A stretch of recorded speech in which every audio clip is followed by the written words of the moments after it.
So it's your first time with us here at the Western Lakes Home and Garden Show, Nicky, and you've just done your first show. How did you find the audience there? Do you know, it was great. I mean, thank you for inviting me. I mean, I didn't really know what to expect, and I thought, you know, I really need to bring a little bit of the flavour of what we're about, some of our house style, and also do a bit of hair. I thought, might as well do some hair. That's always a good thing. And it was really just about any of those kind of tips and anecdotes and stuff like that, and they were great because of course they were asking questions as well. I'm only too pleased to just be able to educate people in the world of hair, really. Yeah, well, of course it's your passion, isn't it? Yeah. You've been doing hair for quite a lot of years. Yeah, a long time. Well, I started in 1974, just a local kid, from a council estate that suddenly was sort of flung into the world of Mayfair hairdressers. And once I got over my initial I'm just terrified of everything, I found it was something that I kind of liked. And I still say to youngsters beginning that part of their career that, if you love something that much, you'll be good at it. There will always be people that will be, more naturally gifted, but sometimes that can be a disadvantage because I find that some of those people that are naturally gifted are a bit lazier, whereas the ones that are not so naturally gifted really do try hard to try and get it. And, it's that old saying, the harder you try, the luckier you get. So, I mean, I can't pretend that it wasn't just fantastic each of the decades. I mean, the 70s for me, learning my craft. The 80s really starting to work in the field of magazines and celebrity and stuff like that, all the way through 90s, opening the salon and into the millennium years where it's really a mixture of all of that and the products and the electricals and the wets and the international side of it. But now it's really about trying to maintain all of that and also, bring education. Fashion has changed considerably over the time when you've been doing hair. Has there been a particular era where you've really loved the hair fashion? Do you know, I love everything because I think that you take the spirit of what's going on and also you use your reference points as well. When I came into the world of hairdressing, I suppose it really had started to go from sort of very simple page boys that were the early part of the 70s, and really we hit the sort of what I call the Farrah Fawcett era. Yeah. And that started to change things. But for me, I suppose that whole period, especially the 70s, is so rich with everything because, people very often deride that period as a sort of, the decade that style forgot. And then I kind of bring it back to the sort of the music influences. And I think, God, there was a lot going on because we had the early 70s with all of that kind of West Coast influence. Then we had glam rock between 72 and 74. That was massive. Of course, very influential for me as well as a young teenager at that time. And then you've got the middle part where it sort of goes off a bit. But then by 76, you've got punk and disco side by side. Yeah. Massive. Then you have 78, 79, where new wave is coming in, the likes of the Blondies and the Police. So you've got all of that influence, and then bang, we hit 1979, 1980 with the New Romantics. I mean, what a decade. What a decade for everything in terms of hair and style and being able to do such wonderful things. I mean, if you take something like, I remember, the very late 70s, using certain products that the punks were using that were very crude. I mean, they were using things like sugar and water and shellac and hairspray in order to defy gravity, because nobody knew how to defy gravity before. But of course, if you take that influence into the very early part of the 80s, you've got the start of big dynasty hair. Because you couldn't do that before. The only volume you got was from having perms or having it set or something like that. My own taste is an eclectic mix of everything. I love old school Hollywood. There's an elegance and a glamour there, but I love things to be edgy and modern as well. Thinking about hairstyles, I mean, women will often say about the little black dress that's you can put that on for any occasion.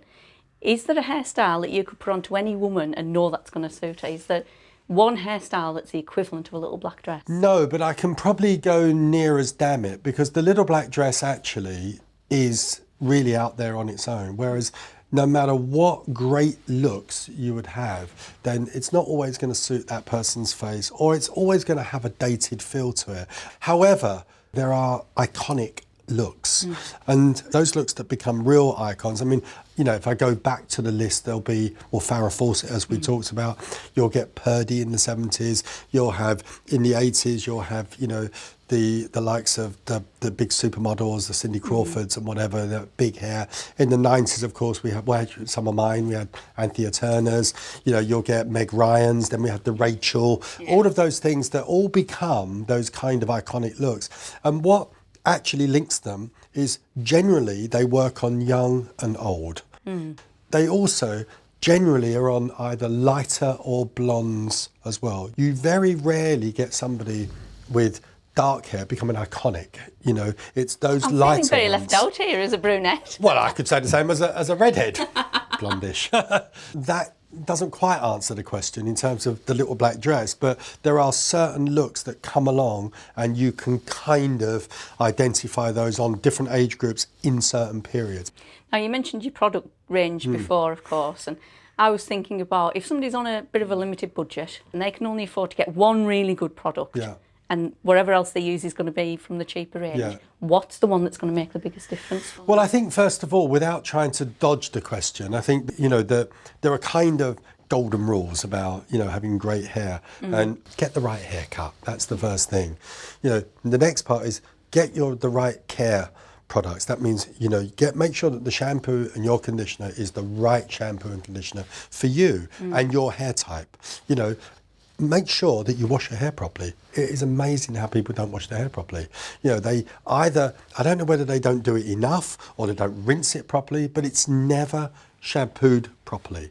And, you know, this business of, is it okay for me to wash my hair every day? Yes, absolutely it is. You'd wash your face every day. It doesn't make any difference. All that nonsense about, am I drying it out? No, of course not. But that doesn't mean to say you have to wash it every day. For a lot of people, sometimes their hair is better the next day. But you need to make sure that you're using the right products and you wash it properly.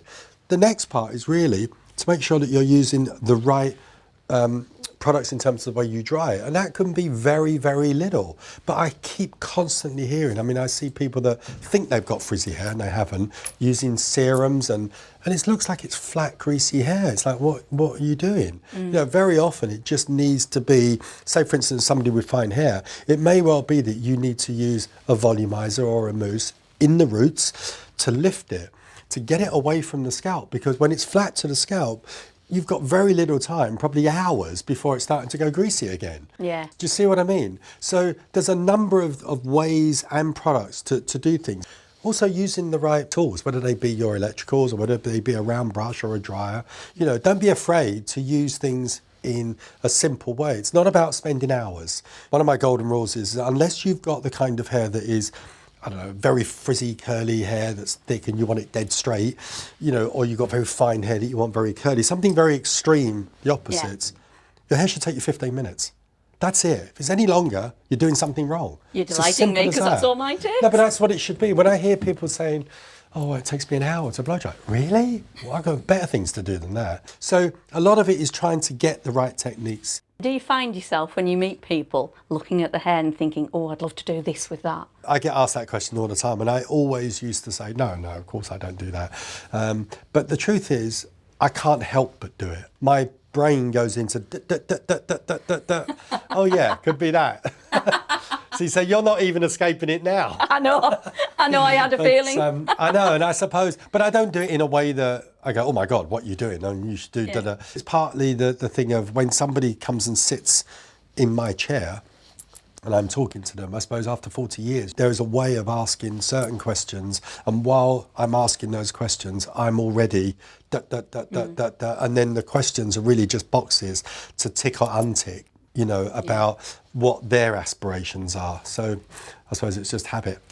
Excellent. Well, can I offer you a nice glass of wine here, Nicky? Well, that's very kind of you. Nice glass of Whitehaven. Cheers, sir. Is it Whitehaven? It is. That's very nice. It is very nice, actually. It is. It's lovely, isn't it?